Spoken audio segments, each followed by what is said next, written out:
BJP प्रभारी पुरंदेश्वरी को सांबादिक सम्मेलन आयोजन कर देखा सीधा प्रसार। तब भी लोगों को विश्वास नहीं था कि हम बहुत बड़े पैमाने में सीट जीतेंगे।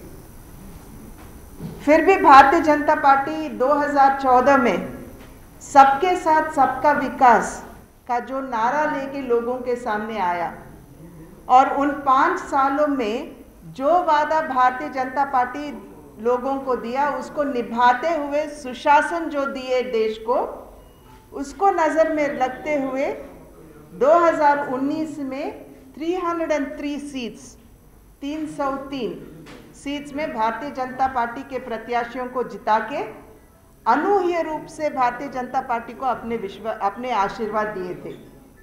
और 219 में भारतीय जनता पार्टी का नारा था सबके साथ सबका विकास, सबका विश्वास भी।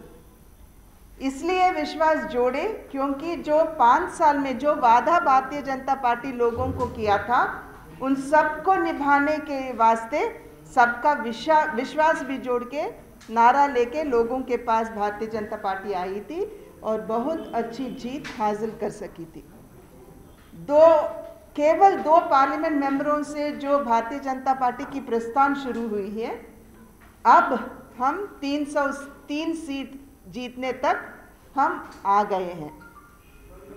और ये सब श्रेय जाता है अपने पार्टी के कार्यकर्ताओं को, जिनको बिना विश्वास के कि भारतीय जनता पार्टी सत्ता में आ सकती है, अपना पूरा जीवन भारतीय जनता पार्टी को उन्होंने समर्पण कर दिए थे। सो पूरा श्रेय उनको जाता है। और उनके साथ हमारा नेतृत्व, हमारे प्रधानमंत्री श्री नरेंद्र मोदी जी, हमारे गृह मंत्री श्री अमित शाह जी, हमारे राष्ट्रीय अध्यक्ष नड्डा जी, वो सब जिस कुशलता से हमको हैंड होल्डिंग किए, उसी की वजह से हम इतना बड़ा जीत हासिल कर पाए। इन 6 सालों में अगर एक बार आप मुड़ के देखोगे तो जैसे मैंने पहले कहा, जो भी वादा भारतीय जनता पार्टी देश के प्रजा को दिए थे उसे निभाते हुए हर एक कार्यक्रम, हर एक प्रोग्राम आगे लेके आई।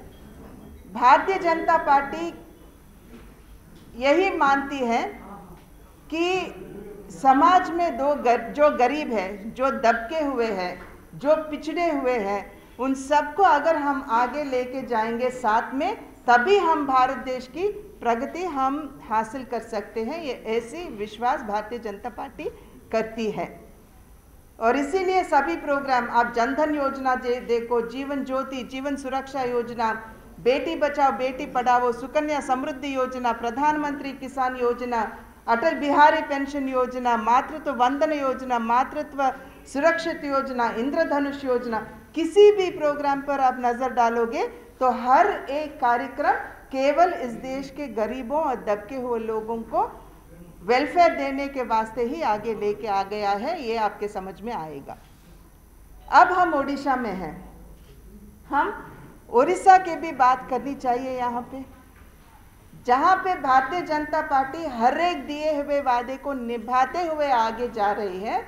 यहाँ स्पष्ट नजर आता है कि जो बीजेडी हर एक बार चुनाव होते समय वादा करते हैं अपने लोगों को, कहीं पे भी उसको निभाते हुए नजर नहीं आती है। उदाहरण के लिए मैं बताना चाहती हूँ, 2014 में बिजू जनता दल ने यही वादा किया कि हम पक्का घर बना के देंगे यहाँ के गरीब लोगों को, कच्चे घर जो है उसे हम पक्का करेंगे।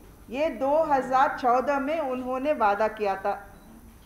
फिर 2019 में जब चुनाव हुआ, उसी वादे के साथ आगे आए कि अब जो कच्चे घर हैं उन सबको हम पक्का कराएंगे। यानी कि 2014 से लेके 2019 तक आपने अपना जो वादा था पक्के घर बनाने का, उसे नहीं निभाए। ये स्पष्ट नजर आता हमको।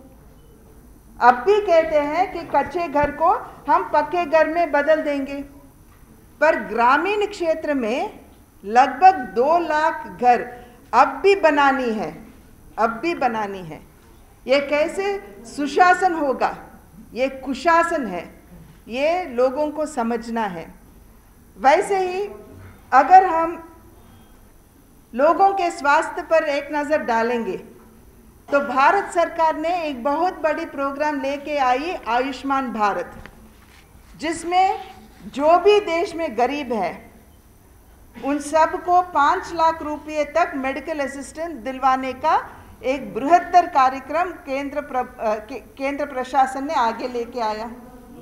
यहाँ उड़ीसा में OTF नाम के एक प्रोग्राम थी इससे पहले, पर जब आयुष्मान भारत लेके आए तो यहाँ के मुख्यमंत्री OTF को बंद करके यही बोले कि हम बिजू स्वास्थ्य योजना लेके आएंगे जिसके तहत हम गरीबों के स्वास्थ्य दिलवाएंगे हम। पर वो हो रहा है क्या?